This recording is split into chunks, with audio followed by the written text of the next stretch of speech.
작년에 이화여대 교수이신 최재천 선생님이 강의를 하면서 깜짝 놀랄 만한 이야기를 했어요. 작년 기준으로 인류의 망할 날이 77년밖에 안 남았다. 그런 말을 했어요. 올해는 76년 남았네요. 이게 무슨 근거로 이분이 그런 말을 하느냐. 이분이 생물학자입니다. 생태계 학자인데 지금 지구의 온도가 1.5도 상승했는데 이루 말할 수 없는 대가를 치른다는 거예요. 생태계가 파괴되고 있다는 거예요. 1.5도 올랐는데. 근데 마지노선이 언제냐? 언제까지냐? 2도라는 거예요. 앞으로 2도.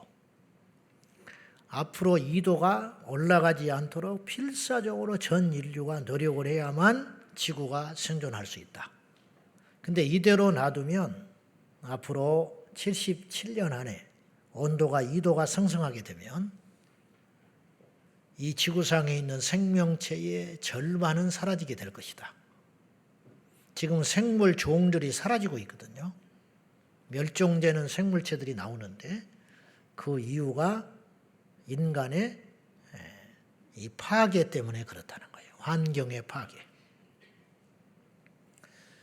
2002년에 이제 오래전부터 지속된 일인데 그때서야 딱 눈치챈 게 있었는데 미국에서 꿀벌들이 사라지고 있다는 걸 그때 간파하기 시작했어요. 양봉업자들이 수백 개의 벌통이 여러분이 약속이나 한 듯이 다 죽어 있었어요. 이게 도대체 어떻게 된 일이냐. 근데 이게 전 세계에서 일어나는 현상이었어요. 아인슈타인 박사는 지구상에서 벌이 사라지게 되면 인류는 4년 안에 망한다 그랬어요. 멸종된다 그랬어요. 벌은 우리가 지금 취하고 있는 식량의 80%를 수분을 해낸다고 그래요. 그러니까 벌들이 사라지면 산술적으로 식량이 20% 남는다는 거예요. 그래서 전쟁으로 망하게 될 것이다. 아인슈타인은 그랬어요. 굶어 죽는 게 아니고 배고픔을 견디지 못하고 전쟁함으로 망할 거다. 우리나라가 식량 자급률이 5%가 안 됩니다. 밀가루는 100% 거의 수입에 의존합니다. 그런데 지금은 수입이라도 할 수 있지만은 농작물이 생산되지 않으면 이건 억만금을 줘도 못 싸운다는 거예요. 우리나라 지금 사과를 하나를 열어볼 때 물가가 올라간다 칠 때 작년에 대비하여 97% 올랐습니다. 사과가 100% 오른 거죠. 그러면 그 오른 이유가 뭐냐? 경제정책의 실패냐? 그것도 있겠지만 작황이 나빠졌어요. 사과가 작년에 2개 열렸는데 올해 하나 열렸어요. 그래서 100% 뛴 겁니다. 그래가지고 농가업자들이 그럼 피해를 받냐? 사실은 소득은 높아졌다고 그래요. 왜냐? 값이 올랐기 때문에. 적게 출하했지만 수입은 더 좋아졌다. 작년에 2개 먹던 사과를 올해는 하나 먹은 거예요. 작년에 하나 먹던 사람들은 올해 아예 못 먹었어요. 비싸서. 사과야 주 식량이 아니니까 그렇다 치지만 쌀이 그렇다면 어떻게 될 거냐? 밀이 그러면 어떡할 거냐 하는 거죠. 2020년에 우리나라 여름에 하루도 쉬지 않고 57일이 비가 내린 적이 있었어요. 당장의 영향은 없지요. 그러나 영향이 없었을까요? 지금 대구에서 사과 안 나는 거 아시죠? 강원도까지 올라왔습니다. 그 대신 대구는 바나나, 메론, 오렌지 생산하게 됐습니다. 동해안에서 명태가 사라진 지 오래됩니다. 그걸 살려보려고 엄청나게 많은 돈을 들이고 치어를 방출을 하는데 없어지고 맙니다. 왜냐?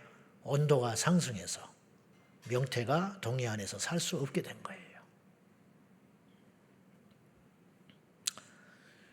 봄에 코스모스가 핍니다. 사람들은 좋다고 사진을 찍지만 그건 웃을 일이 아닙니다. 겨울에 목련이 핍니다. 신기하다 여기지만 그건 이 세상이 지금 병들어간다는 징조입니다. 이게 무슨 말을 제가 드리려고 하는 것이냐면, 그럼 왜 이런 현상이 일어나는가? 궁극적으로 그거는 균형이 깨졌다는 거예요. 사만사원이 없어졌잖아요. 요새는 겨울이 지각 변동이 일어난 거죠. 몇 해 전에는 제가 뚜렷이 기억하는데 한참 3월달 새순이 올라올 때 한방눈이 내려가지고 올라온 새순을 다 동사시켜 죽었습니다. 그해 가을에 과일이 폭등했습니다. 한마디로 이 세상이 질서가 깨져버리기 시작하는 거예요. 질서라는 게 있거든요. 하나님께서 이 세상을 만드시고 굉장히 흡족해 하셨어요. 스스로 만들어 놓고 기뻐하셨어. 그래서 보시기에 좋았다. 조화가 다 이루어진 거예요.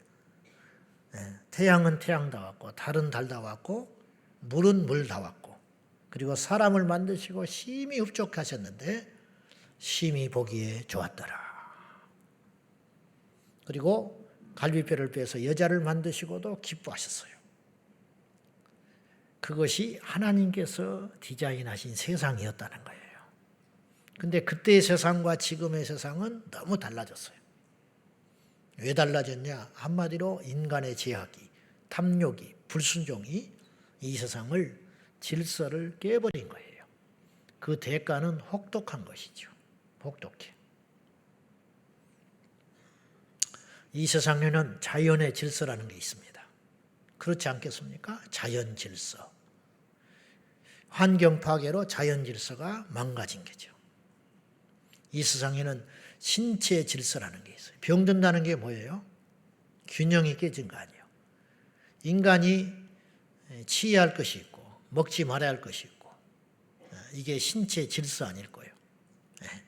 밤에는 자고 낮에는 일을 해야 되는데 이것이 밤낮이 뒤바뀌어요. 그러니까 우리 아이들이 잠을 푹 못 자요. 12시, 1시, 2시 핸드폰 하느라고. 그러니까 아침에 또 일어나죠. 수면이 부족해.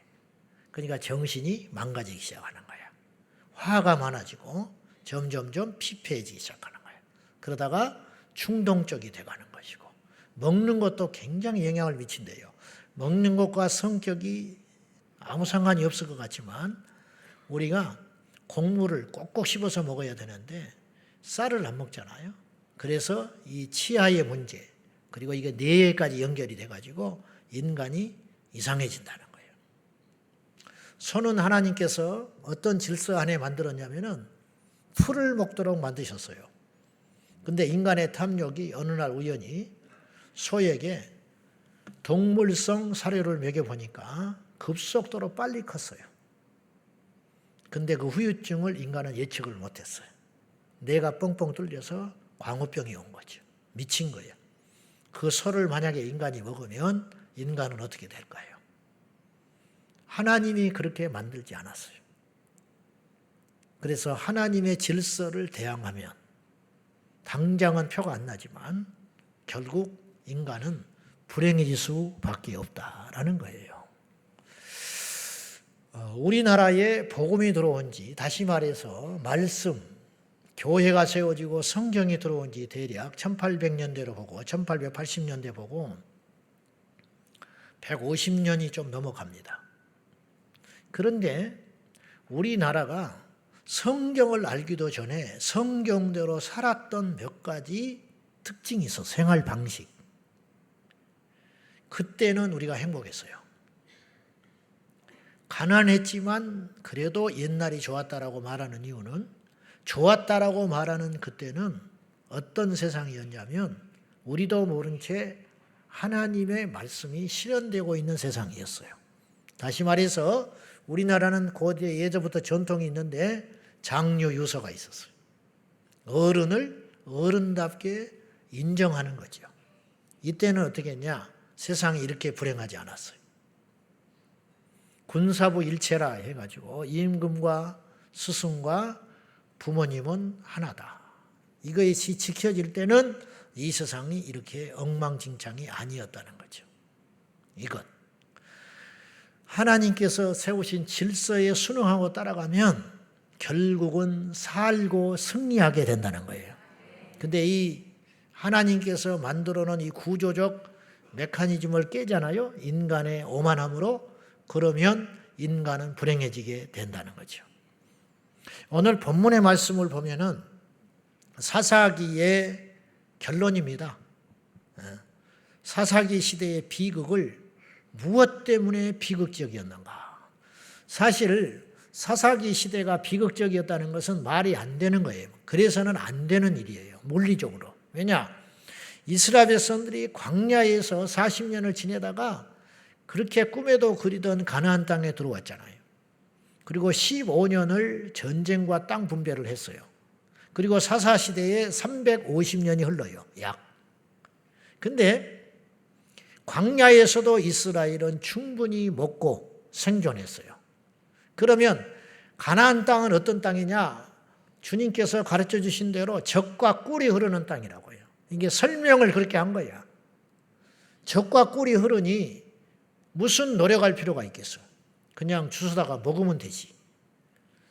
씨를 뿌리면 알아서 크는 땅이에요. 땅을 파면 우물이 솟아요.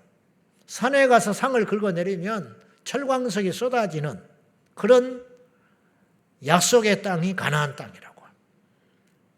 그러면 광야에서 노력했던 것에 100분의 1만 하면 잘 살 수 있어요. 그게 상식 아니요. 때에 따라 비 내리주셨지요. 햇볕 주셨지요.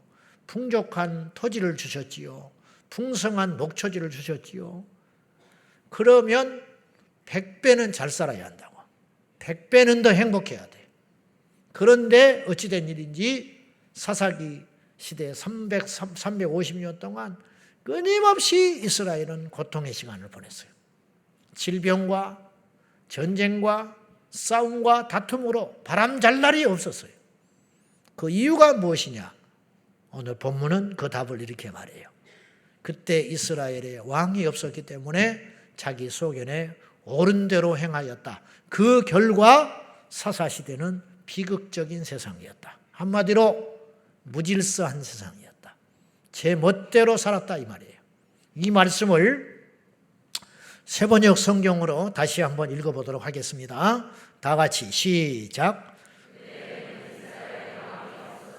사람들은 저마다 자기의 뜻에 맞는 대로 제멋대로 살아갔다. 제멋대로 행동했다. 다시 말해 질서 없는 세상을 살았다. 그런 말이에요. 자기 소위에 오른 대로 자유롭게 살면 행복한 거 아니에요? 더 좋아져야 되는 거 아니에요? 지금 우리 이 세상에 꿈꾸는 거 아닙니까? 네 멋대로 살아라. 부모의 말도 듣지 말아라. 학교의 규칙에 따를 필요 없다. 세상의 법도에 고리타분한 그 율례와 그 규칙에 따를 필요 없다. 이런 자유주의 사상들이 온 세상에 지금 득세하고 있잖아요. 그러면 더 행복해야지. 인권이 강화되고 자유가 많아지고 평등한 세상이 됐다면 더 행복해야 하고 자살률은 없어져야 되고 가난한 사람은 없어져야 되고 웃음소리가 끊이지 않아야 되잖아요. 그러나 이 시대가 사사시대예요. 자기 멋대로 살아가는 거예요. 자식들이 제 멋대로 살아가요. 저녁에 일찍 와라. 한 놈도 일찍 안 옵니다. 일찍 오라면 와야 되는데 무시해버리는 거예요. 제 멋대로. 아버지가 뭔데 나보고 일찍 오라 늦게 오라 그러냐. 그러지 않습니까? 응? 그렇잖아요. 응? 군인들이 제 멋대로 행동하잖아요. 차렷. 네가 뭔데 차리더라. 내가 안 한다는데. 차렷을 절대 안 해요. 거꾸로 해. 거꾸로. 한 여고생이 수업 시간에 매점을 갔어요. 제 말을 잘 들어야 돼요. 수업 시간에 갔어. 매점회를 갔어. 선생님이 왜 수업 시간에 무단 이탈을 하느냐라고 꾸짖었어요. 그랬더니 이 여고생이 몰랐습니다. 죄송합니다. 그런 게 아니라 기분 나쁘다고 가방을 챙겨서 교실 밖으로 나가려고 했어요. 그때 선생님이 가방을 잡고 말렸습니다. 이 여고생은 머리가 길어 있었고 그 머리가 가방에 얽히게 됐어요. 그랬더니 이 학생이 소리를 질렀습니다. 왜 머리채를 잡냐고. 선생님한테 그랬어요. 선생님이 내가 언제 머리채를 잡았냐. 그러지 말고 자리에 돌아가서 계속 수업에 참여하거라. 그랬더니 왜 소리 지르십니까? 그러면서 이렇게 말했어요. 나도 귀한 집 딸입니다. 그리고 달려들었는데 그것을 보고 있던 아이들이 박수를 치면서 카메라로 사진 촬영을 다 했어요. 선생님은 어디로 갑니까? 선생님의 설 자리는 어디가 있는 거예요? 이런 이야기들을 뉴스로 도배를 하자면 하루 종일 24시간 속보가 될 것입니다. 지금 세상이 그런 세상이 됐습니다. 저는 권위에 무조건 복종해라는 소리를 하는 게 아니에요. 질서가 무너졌다는 거예요. 차라리 눈에 보이는 질서가 무너지면 정리를 다시 하면 돼요. 창고에 짐이 마구잡이로 쌓여 있으면 전부 하루 날 잡아가지고 꺼낸 다음에 차곡차곡 질서 있게 쌓아놓으면 훨씬 여기 공간이 생겨가지고 창고를 더 효과적으로 쓸 수 있겠지요. 그러나 문제는 보이지 않는 질서가 무너져 버렸다는 거예요. 질서라는 말을 국어사전을 찾아보니까 이렇게 정의를 내렸어요. 사물들의 규칙적인 배치와 배열 그리고 그 원칙이라고 있었어요. 사물들은 있어야 할 자리에 있고 배열을 해야 할 그 자리가 있다라는 거예요. 그 원칙과 룰이 있다는 거예요. 이것이 무너져 버리면은 세상은 망하게 된다. 그런 뜻 아닙니까? 무질서한 세상이 된다는 거예요. 교통 질서를 무너뜨리면 사고가 납니다. 빨간불에는 가지 말자고 약속한 거예요. 이게 질서야. 근데 이걸 지키지 않으면 필연코 그 지역에서는 사고가 날 수밖에 없다라는 거죠. 불이 났을 때 원칙이 있어요. 노역자부터 피신시킨다. 근데 이 질서를 안 지키면 내가 힘이 있으니까 살겠다고 뛰쳐나가면 그 사람이 사는 게 아니라 다 죽습니다. 이게 질서가 깨진 세상의 대가라는 거예요. 대가. 교회는 군대라고 했습니다. 군대만은 아니죠. 그러나 군대 요소가 있는 것이다 그랬어요. 제자 광성교회라고 하는 군대에 저와 여러분이 입대했다는 거예요. 그런 어떤 이 사고, 그런 정의를 가지고 교회를 다니면 굉장히 이해되는 게 많아져요. 이해되는 게 많아지고, 그리고 납득되는 게 많아지고, 그리고 우리가 교회 생활을 불평 없이 잘 다닐 수가 있어요. 군대 간 친구가 군대를 군대로 생각을 안 해요. 예를 들면 군대 입대해 놓고 학교라고 생각하는 거예요. 학교. 군대를 입대해 놓고 군대를 자기 취미 생활하는 정도로 생각하면 이 친구는 군대 생활을 못 해요. 끊임없이 불행합니다. 자기 생각에 납득되지 못한 명령들과 일들이 끊임없이 일어나는 거예요. 절대로 군사가 못 돼요. 오합지졸되고 마는 거지. 교회를 이 시대에 다니는 이 땅의 성도들이 제멋대로 교회 생활을 합니다. 내가 싫으면 안 해버리는 거예요. 내 구미에 맞지 않으면 언제든지 무단이탈하는 거죠.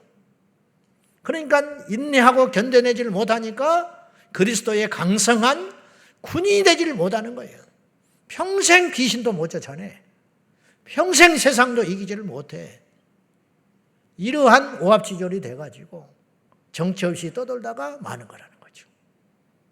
저는 우리 제자광성교회 성도들이 숫자가 몇이냐가 중요한 게 아니고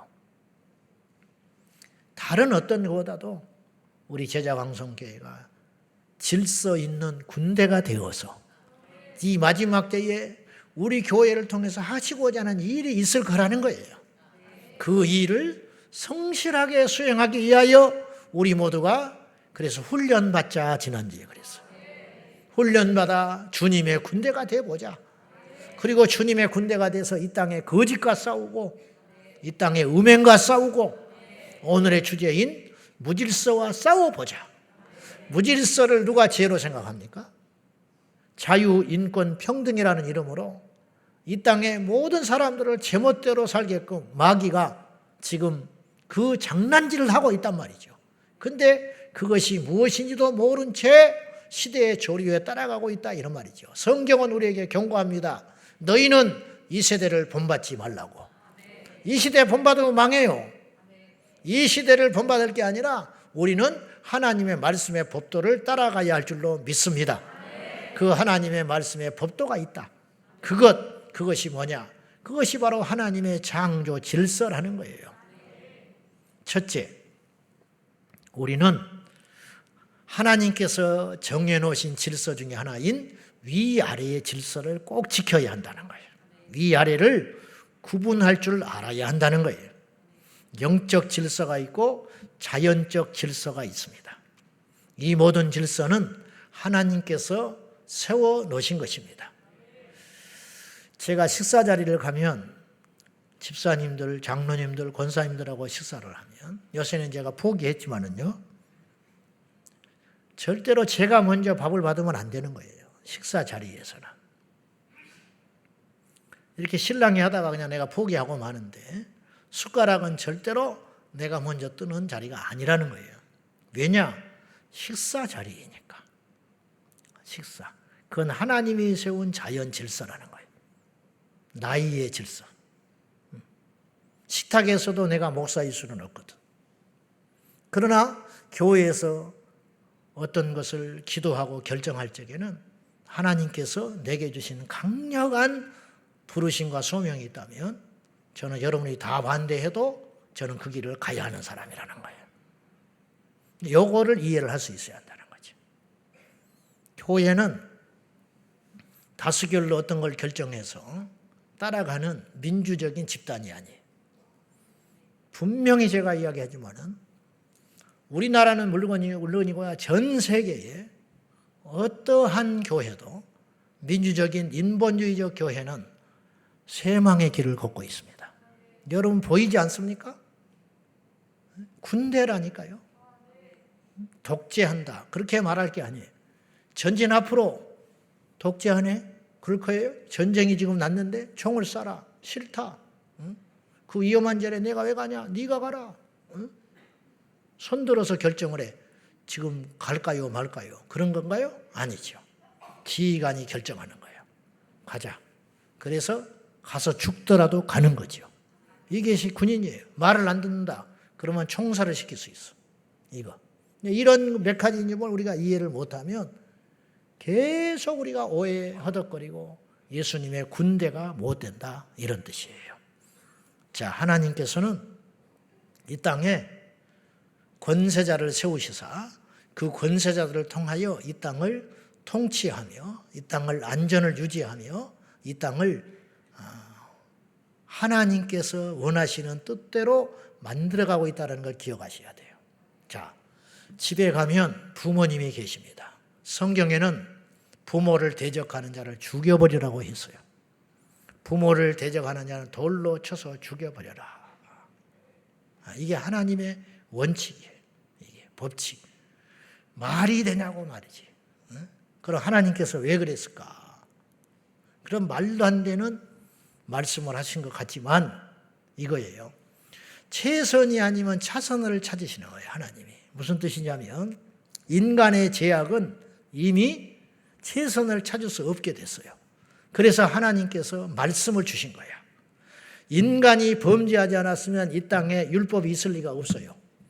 인간이 범죄하지 않았으면 이 땅에 하나님께서 계명을 주실 이유도 없어. 간음을 할 일도 없어요. 살인을 할 일도 없어요. 부모한테 대항할 이유도 없어요. 우상숭배할 일도 없어요. 거짓말을 할 이유도 없어요. 안식일을 범할 이유도 없어요. 그런데 인간은 범죄함으로 인하여 그냥 두면 그럴 수 없는 존재가 된 거예요. 그래서 하나님께서 확고한 질서를 세우시고 이 룰대로 살아가서 우리 인간을 지키고 보호하고자 하심인 것이죠. 자식이 부모를 대적하면 어떤 일이 벌어지느냐? 부모가 망하는 게 아니라 자식이 망하게 되어 있다 이 말이죠. 망해가는 자식을 만들지 않기 위하여 하나님께서 룰을 정하시고 부모를 공경하라. 근데 공경할 수 없거든. 그는 책벌하라는 거죠. 책벌. 이것이 안식일을 지키라 명령하셨어요. 근데 안식일 날 나무하러 간 자가 있었어. 이 자를 어떻게 처리할까요? 주님이 안식일을 지키라고 하셨거든요. 근데 범하는 자가 나온 거예요. 모세가 물었어요. 하나님 이 자는 어떻게 할까요? 하나님께서 지체 없이 돌로 쳐 죽여버리라고 그랬어요. 사랑의 하나님이 그럴 수 있습니까? 하나님의 뜻은 뭘까요? 그가 미워서 그랬을까요? 모질어서 그러셨을까요? 이 하나를 희생시켜 온 이스라엘을 지키겠다는 거죠. 동성애자는 돌로 쳐 죽여라. 그럴 수 있나요? 그 하나를 죽여서 이 땅에 점점점 많아질 수 있는 성적인 문란, 그 범죄를 확고하게 잡아버려서 모든 인간을 보호하시려고 하나님께서 그리 하셨다 이런 말이죠. 이게 하나님의 질서예요. 하나님의 질서. 9시까지 학교 와라. 전교생은 9시 와야 돼요. 까다롭지요.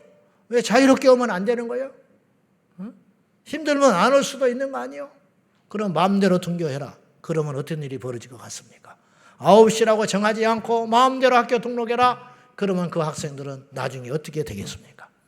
그리고 9시에 등교하지 않았지만 책벌이 없어. 이게 지금 학생인권조례야. 놔둬. 가방검사도 하지 말고 마약을 하든 어쨌든 놔두고 임신을 하든 말든 놔두고 달라들든 말든 놔두고 공부를 하든 안 하든 놔둬라. 이게 학생인권조례. 9시에 등교를 안 했어. 하나님의 법은 뭐냐면 책망하라는 거예요. 치라는 거예요. 그러나 세상의 법은 뭐예요? 놔둬라는 거예요. 이래서 어떤 일이 벌어졌죠? 이 두 가지가 충돌이 됐어. 결과적으로 누가 오르시냐는 거죠. 결과적으로 어떤 일이 벌어지고 있냐는 거예요. 얻은 것은 무엇이고 잃은 것이 무엇이냐는 거예요. 로마서 13장 1절 여러분이 잘 아시다시피 다 같이 읽어봅시다. 시작. 각 사람은 위에 있는 권세들에게 복종하라. 권세는 하나님으로부터 나지 않음이 없나니 모든 권세는 다 하나님께서. 권세를 누가 정해서요? 하나님께서. 왜 나를 둘째로 태어났냐고. 하나님이 첫째를 정해서 태어나게 하신 거야. 그리고 장자권을 주신 거야. 하나님께서 아무리 쓸모없고 무능해 보이는 아비라 할지라도 그를 나에게 아버지로 붙여주셨다. 그걸 바꾸지 말라는 거예요. 이것이 하나님의 질서라는 거예요. 이걸 임의대로 바꿀 때 어떤 일이 벌어지느냐. 그때부터 인간은 불행해지고 망가지기 시작한다는 거예요. 환경의 질서가 파괴됐을 때 인류에게 불행이 시작됐듯이 영적인 질서, 심령의 질서, 마음의 질서가 무너져 내릴 때 우리 인간은 그때부터 불행의 길을 걷기 시작한다라는 것을 우리가 꼭 기억할 필요가 있는 것입니다. 종은 상전에게 복종하라는 것이 성경의 이야기입니다. 그러나 인간은 무슨 주장을 하냐면 종의 제도 자체를 없애는 것이죠. 이게 하나님의 법과 충돌되는 거예요. 그럼 하나님은 차별주의자냐? 그렇지 않다는 거예요. 인간의 죄악은 종과 주인을 만들어 놨다는 거예요. 이것이 하나님께서 만든 구조가 아니고 인간의 죄악으로 인하여 종과 주인, 가진 자와 못 가진 자, 이것이 딱 에덴 동산에서는 종과 주인이 있었겠습니까? 천국에 가면 종과 주인이 있나요? 없지요. 우리 인간이 뿌려놓은 씨로 거두고 있는 거예요. 그것도 모른 채 자기가 씨 뿌려서 종과 주인을 만들어 놓고 인간의 차별을 만들어 놓고 이것을 구별을 없애자고 하는 거예요. 종과 주인의 차별을 없애는 게 인본주의지만 그러면 모든 세상이 유토피아가 돼야 되는데 뜻밖의 공산주의는 이 종을 없애고 모두 다 같이 일해서 똑같이 균등하게 먹고 살자고 이상적인 공산주의를 만들었으나 뜻밖의 일이 발생했는데 모든 인간이 불행해져 버리는 그야말로 0.01%의 기득권자들을 위해서 모든 인간들이 불행해져 버리는, 그래서 성경은 종의 제도를 안타깝지만 인정해 놓으셨습니다. 그러나 종이 살 길이 있다. 그건 순종하는 것이다. 이게 하나님의 질서예요. 아들아, 너는 아들이다. 부모에게 순종하라. 부모는 하나님의 대리자로, 부모 곁을 떠날 때까지 하나님의 대리자로 너에게 그 역할을 하게 될 것이라는 거예요. 학교에 가면 하나님의 대리자가 계세요. 선생님이 계시는 것입니다. 이것이죠. 이 룰을 깨지 말라는 거예요. 찬양대에는 하나님의 대리자가 있어요. 그래서 이름도 대장이라고 붙여놨어요. 찬양대 대장이 있다는 거예요. 세례에 가면 하나님의 대리자가 있어요. 리더가 있어요. 그러면 여러분 이렇게 말할지도 몰라. 그가 악하면 어떡할 거냐는 거예요. 하나님의 말씀에 거스르면 예외지요.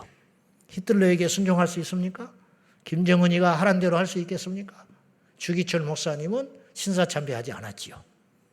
그것은 상식적으로만 우리가 해석하면 되는 거죠.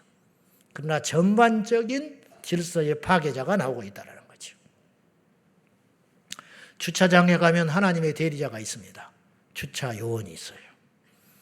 교회 학교 가면 하나님의 대리자가 있습니다. 담당 목사님이 계시고 교사가 있습니다. 세상에 차 운전하고 가면 하나님의 대리자가 우리를 간섭을 합니다. 서라 가라 마라 합니다. 그가 교통순경입니다. 위아래를 알면 형통합니다. 위아래에 순종하여 따라가면, 이 질서를 지키면 우리의 삶은 보호받고 복을 누리게 됩니다.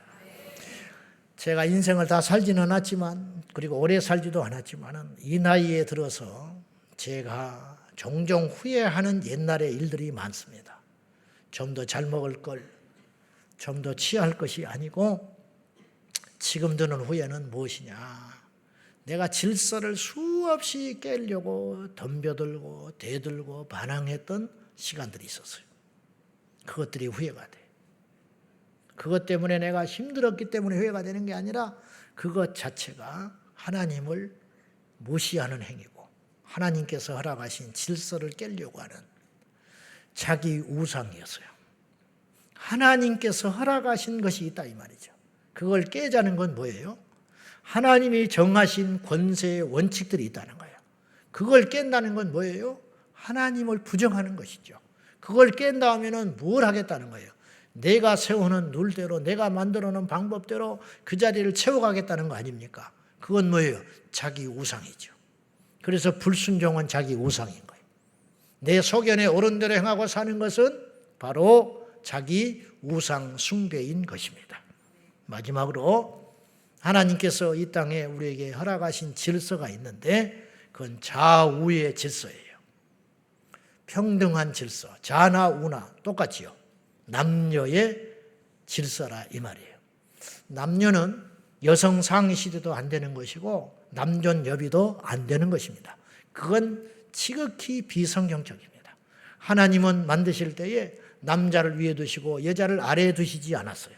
그런 말씀이 없어요. 단지 하나님께서 정해놓은 룰과 질서가 있는데 남자는 남자여야 하고 여자는 여자여야 한다. 이 말이에요. 여러분, 귀가 귀지 귀가 눈 역할을 할 수 있어요?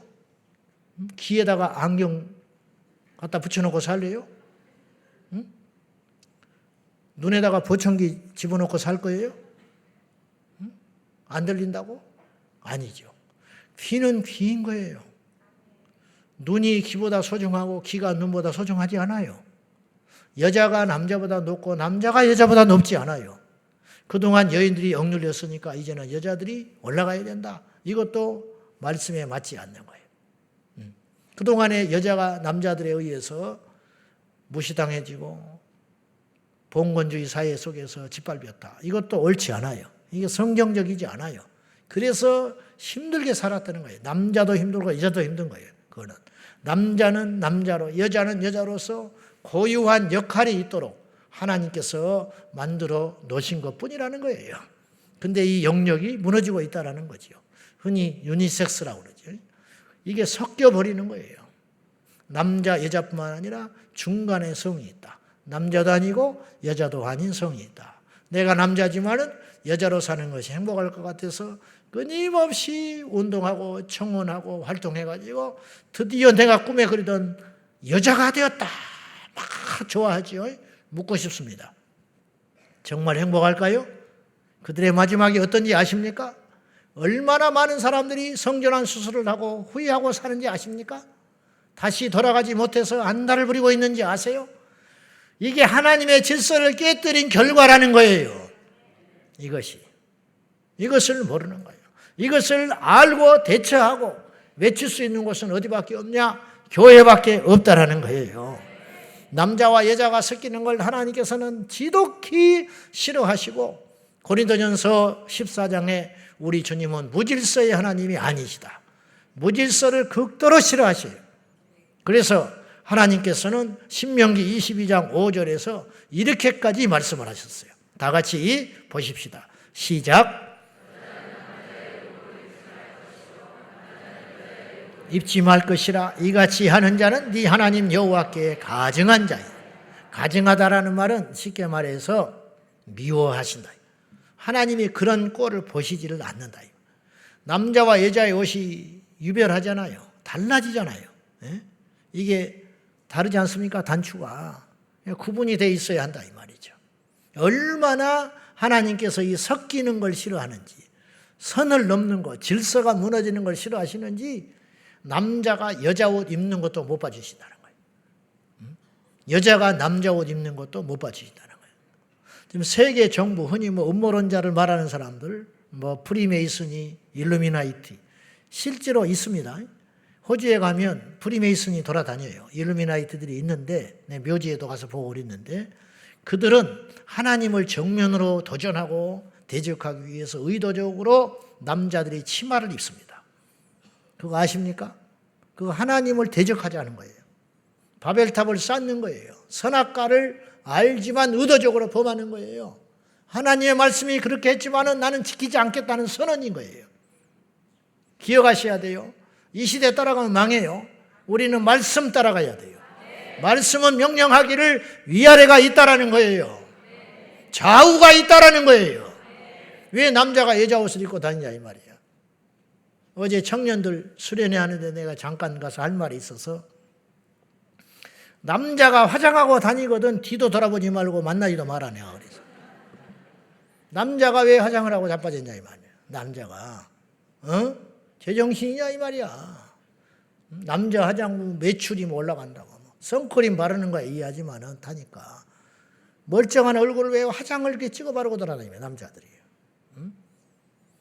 패션쇼 하는 걸 보세요. 이건 남자인지 여자인지 옷을 그냥 막 입고 설쳐 돌아다녀요.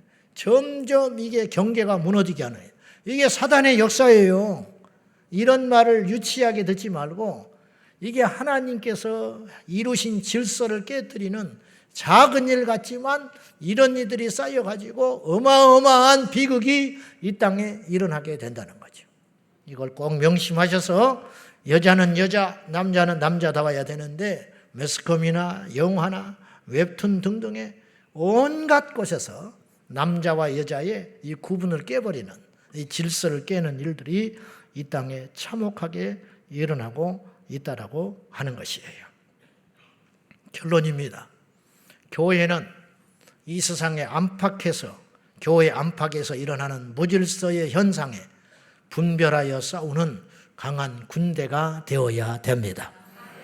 고린도 교회에 하나님께서 왜 하나님은 무질서의 하나님이 아니시고 화평의 하나님이시라고 하는 말씀을 하셨냐면 고린도 교회 안에 은사가 나타나는 은사, 예언, 방언, 병고침 등등의 은사들이 막 열려지기 시작하는데 문제는 아무리 좋은 것이라 할지라도 무질서하다는 거죠. 그것을 바울이 경계하고 경고해요. 예언을 하려거든 순서대로 차근차근 하거라. 그리고 상위의 권위자가 예언을 할 때는 잠잠하라. 잠잠하라. 방언 좋은 것이로되 룰을 정했어요. 그건 뭐냐? 여러 사람이 있는 공공의 기도회 할 때는 방언을 하지 말아라. 그리하면 사람들이 너희들에게 이상하다고 얘기할 것이다. 대표 기도를 하는데 방언을 하냐 이 말이에요. 그러면 전도해온 온 사람이 이거 이상하단 말이야. 그렇게 하고 뛰쳐나갈 것이다. 이게 질서라는 거예요. 질서를 지켜 행하고 모든 것을 적당하게 행하거라. 바울이 그렇게 경고하고 있는 거예요. 제멋대로 당을 만들었어요. 바울파, 그리스도파, 게바파, 아볼로파. 그래서 고린도 교회에 파가 4개나 있었어요. 제멋대로 자기의 소위 오른 대로 당파 만들어가지고 끼리끼리 모여가지고 서로 대적하니 이게 하나님의 질서를 깨는 일이었다는 거예요. 이로 인하여 고린도 교회는 치명적인 문제가 생겨요. 열매가 나타나기 시작합니다.